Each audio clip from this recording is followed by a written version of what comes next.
سلامونه درنو ډاکټر صاحبانو، په دې چې جوړ روغ وایاست، خوشحاله اوسئ. نن د وینې د برخې څخه د سیروم او پلازما پیژندنه او توپیرونو په اړه باندې بحث کوو.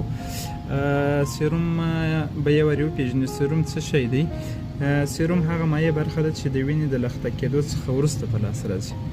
او پلازما څه شی دی؟ پلازما هغه مایع برخه ده چې د وینې د لخته کېدو څخه مخکې په لاس راځي.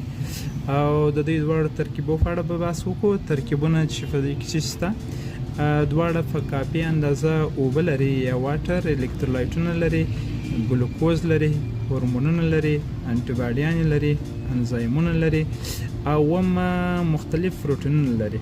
یوازینی شی چې د دواړو ترمنځ توپیر راوړي هغه دا دی چې په پلازما کې فیبرینوجن او ځینې لخته کوونکي یا لخته کېدونکي فکتورونه شته او په سیروم کې نشته.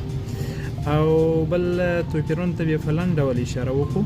سیروم په خپل ځان کې د لخته کېدو وروسته په لاس راځي او پلازما چې ده د لخته کېدو څخه مخکې په لاس راځي، البته د انټیکاګولانټ په مرسته باندې. دوم چې دی، سیروم فیبرینوجن نه لري او پلازما چې ده فیبرینوجن لري. فیبرینوجن چې دی، فیبرینوجن هغه فکتور دی چې د وینې په القا کېدو یا لخته کېدو کې مرسته کوي.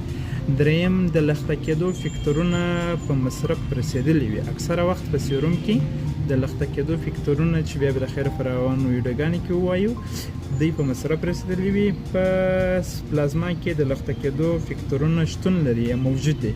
او څلورم دا دی چې سیروم انټیکاګولانټ ته ضرورت نه لري او پلازما چې د په خپل ځان کې انټیکاګولانټ ته ضرورت لري. په دې چې معلومات مو خوښ شوي، خوشحاله اوسئ.